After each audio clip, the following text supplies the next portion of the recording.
Quase 60 anos após a sua publicação, o colecionador... Dá licença!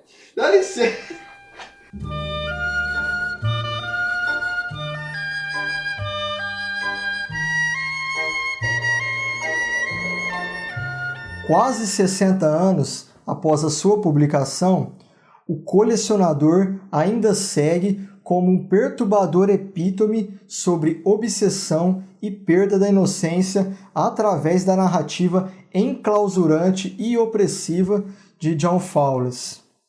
O meu primeiro contato com essa obra foi em 2006, nos áureos tempos do colégio. Eu devia estar no primeiro ou no segundo colegial. Graças a um outro livro que a menciona, um suspense policial juvenil intitulado Um Rosto no Computador, do célebre Marcos Rey, escritor por cujo trabalho eu tenho grande estima. Sempre tive predileção por histórias que se passam em ambientação restrita, exígua, claustrofóbica, com pouquíssimos personagens. O desafio de elaborar um enredo com essas características que capta a atenção do leitor, do espectador, é imenso, justamente porque estimula o autor a trabalhar com menos truques de narrativas. Por outro lado, de mais espaço e justificativas ele irá dispor para enfatizar os aspectos psicológicos, envolvendo trama e personagens. E é essa parte especialmente que me interessa bastante. Embora o colecionador possa ser classificado numa avaliação mais isenta, mais distante, como extenuante, pesado, imoral e censurável, trata-se de uma obra imprescindível, extraordinária e digna de ser lida e apreciada desde a sua data de estreia, lá em 1963.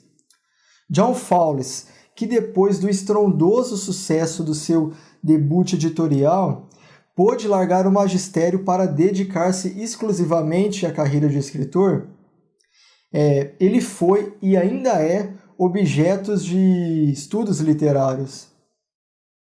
O livro é, sem sombra de dúvida, um clássico do suspense, do terror psicológico, que serviu de inspiração, inclusive, para escritores como Stephen King, Thomas Harris, o autor do Silêncio dos Inocentes, e conta a história de Frederick Clegg, um modesto, tímido e solitário funcionário de uma repartição pública que tem como hobby colecionar borboletas. Ele é um entomólogo. Ele desenvolve uma obsessão por Miranda Gray, que é uma jovem e bela estudante de artes, cuja escola fica próximo de onde ele trabalha, próximo do anexo da Câmara Municipal. Apesar dessa paixão incondicional, Frederick não tinha coragem de interagir com ela, muito menos de se declarar, preferindo segui-la e angariar informações a seu respeito às escondidas, de maneira sigilosa. As coisas mudam para ele quando ele ganha uma fortuna apostando na loteria esportiva.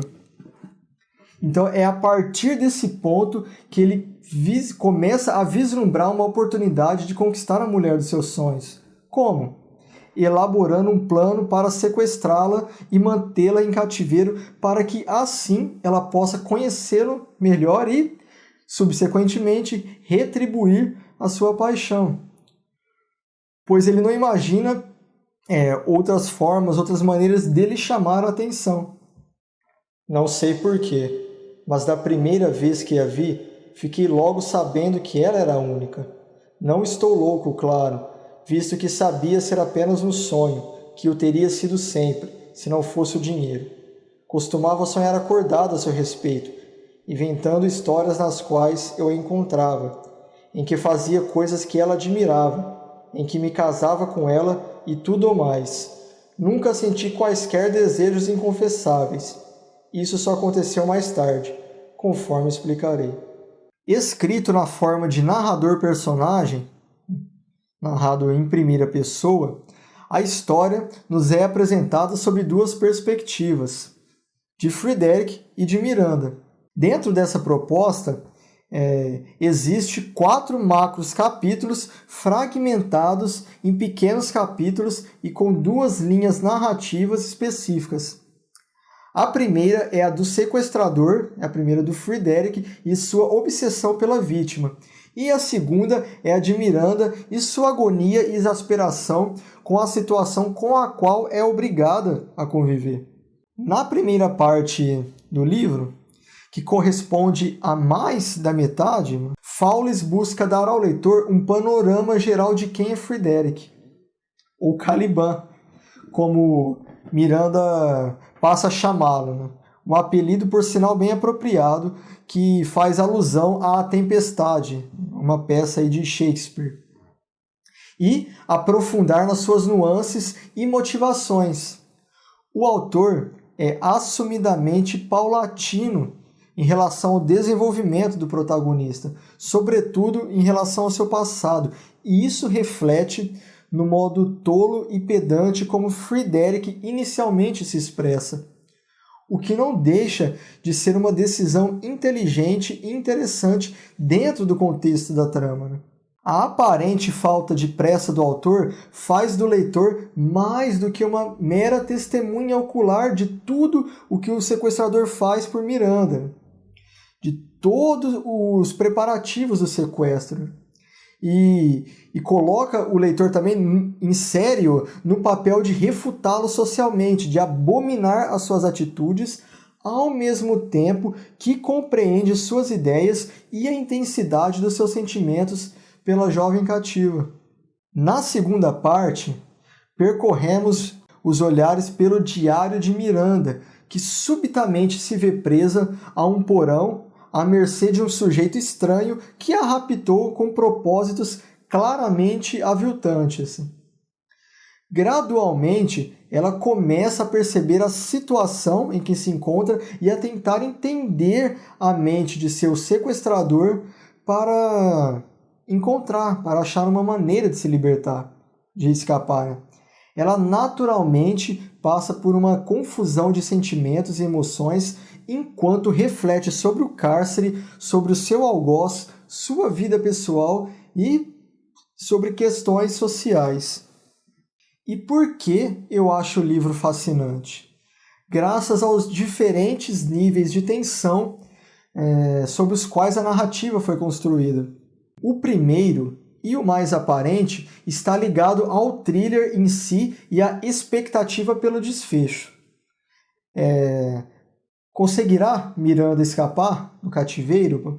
Quais circunstâncias ela terá de enfrentar durante o seu confinamento? O que acontecerá com o sequestrador? Qual é o destino dele? Fowles expande essas premissas para um complicado embate psicológico entre ambos, com o aprofundamento de questões socialmente relevantes, questões sociais e questões sobre arte, revelando o caráter pluridimensional das personagens. Enquanto Frederick é obtuso e medíocre, porém maquiavelicamente determinado, Miranda é cheia de vida e dona de um apurado senso estético. Ela constantemente o confunde com a sua superioridade intelectual, sensibilidade e cultura. No entanto, nenhum deles parecem serem capazes de reconhecer as próprias deficiências, os próprios defeitos. Do mesmo modo que Frederick se recusa a aceitar como um louco, ele sempre arranja justificativas mesmo para as ações mais abjetas. Miranda não se admite pertencer à classe social que ela tanto critica e algumas de suas falas acabam denotando esnobismo, arrogância e incongruência com a forma com a qual ela pensa e age. Outro ponto de tensão é gerado no leitor através dos sentimentos estabelecidos pelos personagens em um jogo antagônico de encantamento e repulsa. Isto é, É possível se afeiçoar a Clegg em alguns momentos, até torcer por ele, mesmo o repudiando, fazendo com que compartilhemos com Miranda uma parcela da síndrome de Estocolmo. Uma dicotomia interessante se dá pelo fato de a vítima, apesar de estar enclausurada, exercer controle sobre o seu algoz. Nada acontece sem que ela não queira. As suas vontades são prontamente atendidas, à exceção da tão sonhada liberdade. A excruciante atmosfera de confinamento pode ser entendida também como uma metáfora da limitação do mundo de Clegg, que possui uma visão deturpada sobre valores, e um endosso, um reforço da sensação de isolamento de Miranda. E nesse aspecto, a casa dele, a mansão, adquire um papel de coadjuvante incisiva. Ela é acolhedora quando necessária, mas, sobretudo, opressiva em momentos chaves. Há tanto peso nos detalhamentos imagéticos da residência, quadro, discos, lareira, quartos, porão, o anexo e portas reforçadas, que torna raras as vezes em que o lado de fora é retratado como elemento de liberdade e de esperança. O colecionador ficou restrito a sebos durante décadas e, mais ou menos 2 anos atrás, ganhou uma reedição muito bonita pela Dark Side Books, com capa dura e um belo projeto gráfico e visual, contando com um prefácio aí do Stephen King e um pós-fácio que discorre sobre as referências artísticas, né, mencionadas no livro: cinema, teatro, música, literatura. Em 1965 foi realizada uma adaptação homônima para as telas, com direção de William Wyler e Terence Stamp e Samantha Eggar nos papéis principais. A Versátil foi responsável por distribuir o filme aqui no país em DVD. É possível encontrá-los em livrarias, lojas especializadas. Trata-se de uma preciosidade e vale muito a pena ser conferido. Este é um livro que certamente vai reverberar durante muito tempo em sua mente. Eu recomendo fortemente a leitura. Obrigado pela atenção de todos e não se esqueça de inscrever no canal, ativar o sininho para receber as notificações de outros vídeos e de vídeos futuros. Valeu! Essas daqui são edições mais antigas que eu encontrei em sebos.